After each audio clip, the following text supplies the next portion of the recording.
Hey guys, and welcome back to my channel. If you're new here, my name is Chantel, and I have a digital planning shop called Paper and Roses, and today I thought I would take you inside how I set up my weekly planning routine. In this video, I'll be using the 2022 Groovy Neutrals Planner, specifically in the hourly template. That is what I've been using lately, and I'll be using some stickers from the shop as well. I'll mention what they are when they are up, but a few of them that come to mind are the Too Many Tabs Open Groovy Neutrals Volume 1 sticker set, and the Dark Mode sticker set, and the Groovy Neutrals Element set. So those are all gonna be available listed down below, but a lot of these principles you can use in any digital planner that you might have, or any planner in general.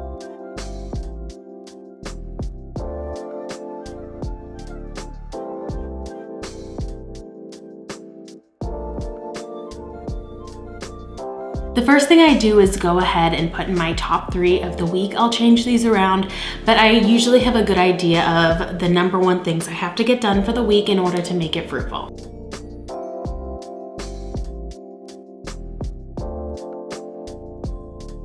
Sometimes I'll go back to my month and look at my monthly dashboard if I need a refresher on what my major goals are that month.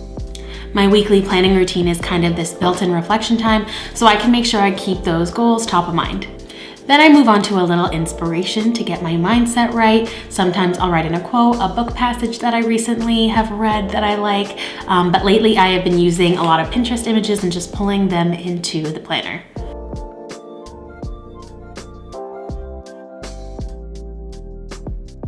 Then I go over to the right page sidebar and spend some time jotting down some of the things I'm grateful for in the week and what I'm currently reading. This really helps me get into a good mindset before I get task focused, and I notice it helps me get less overwhelmed when thinking about what I'd like to accomplish over the next 7 days.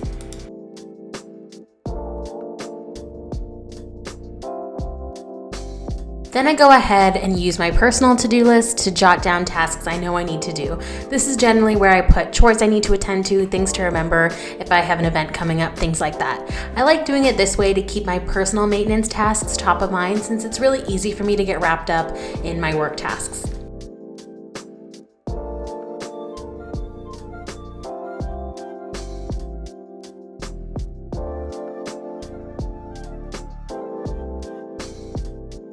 And once I'm done with my tasks, I fill in my habit tracker with the habits I'm currently working on.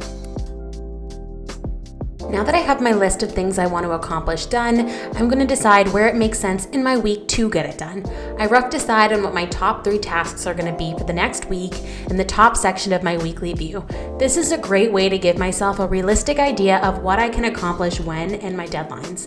These are the base tasks I need to accomplish every day to make sure I'm getting what I need to get done without overwhelming myself. I like creating these within the context of the whole week because you can really see how 3 tasks a day can add up to a larger goal, and I find it to be very manageable this way.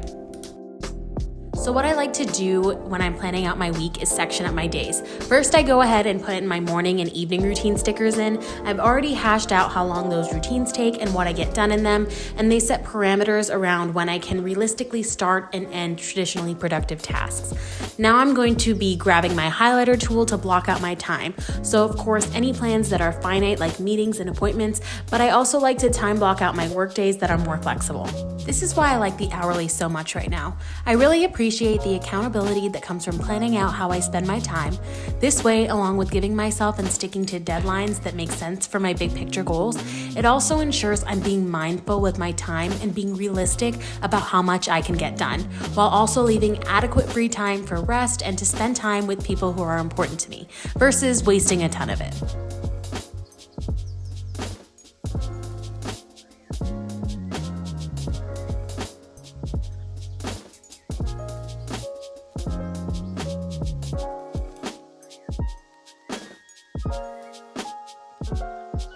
Then I divide up my days, particularly my work days, into time blocks. This is honestly a very simple thing to do. I basically schedule my work blocks into before lunch and after lunch. This is because over time I found I work best doing similar tasks at the same time. That way I'm staying in one frame of mind for a longer amount of time, and I'm more likely to get into a flow or a deep work headspace.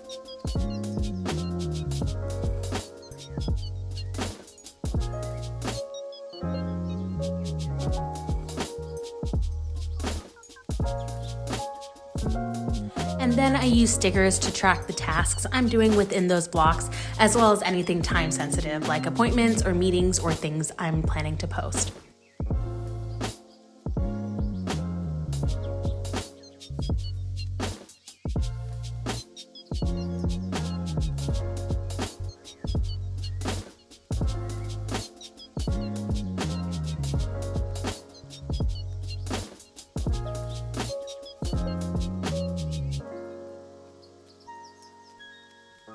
To me, the heart of planning my week really lies in valuing my time and spending it on things that are the most important to me.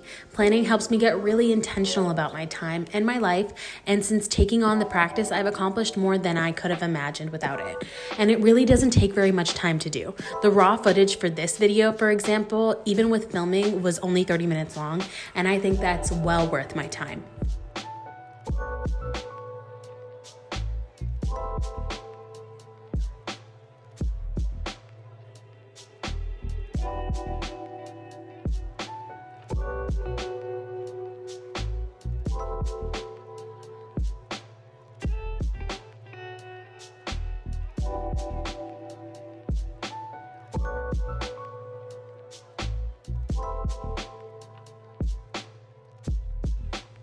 And that's my weekly routine.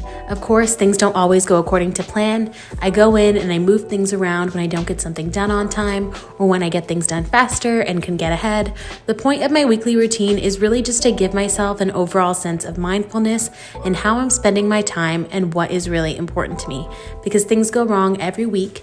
We can't expect perfection every day or really ever, but this routine gives me a peaceful mindset to know I've given myself the chance to move toward the things that are important to me, and it's really been working. Let me know if you like videos like this, and I will create more in the future. If you enjoyed this video, please like and subscribe. It helps out this small channel and business more than you know, and I'll see you next time. Happy planning.